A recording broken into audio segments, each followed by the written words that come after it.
Sagoni yoqtirmaydiganlar yo'q-ku deyman, lekin oila qanday etishini bilmayaptamsiz. Undaqda videoning oxirigacha ko'rib o'rganib oling. Bugun sizlarga mala sago qilish usulini keldim. Etilish usuli intayin oddiy, birlik ko'rsangiz o'rganib olasiz.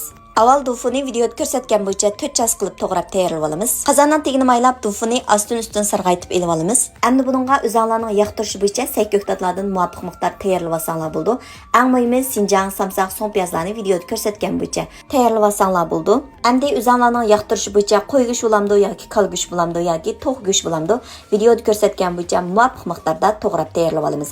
Endi qozonga ozroq moy qo'yib to'g'rab tayyorlab olgan kal go'shtini silib, videoda ko'rsatgan bo'yicha sarg'aytib qo'rib olamiz. Aqıdan sinjang samsaq piyazlarni silib bir ishga qo'rib purq chiqqandan keyin cho'ng ustamning samovar sho'rpisi tutqisidan bir bo'loq silib etdimiz.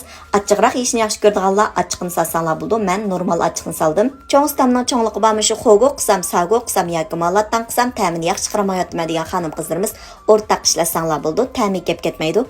Ondan keyin sago qazimizga o'zimiz yaxshi ko'radigan sayko'ktatlarni pak yuvib silib olamiz.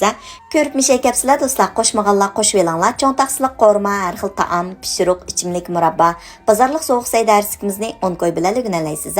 Dars tizimlatmoqchi bo'lsangiz, Undidar Nazi 7733 ekran stutki nomer shu. Endi abiyatdan tayyorlab olgan sagoning tengini usti qo'yib, tam qurishlaridan tuzlam solamiz do'stlar. Ondan keyin sagoni 10 minut atrofida qaynab saqlanib pishib ketadi.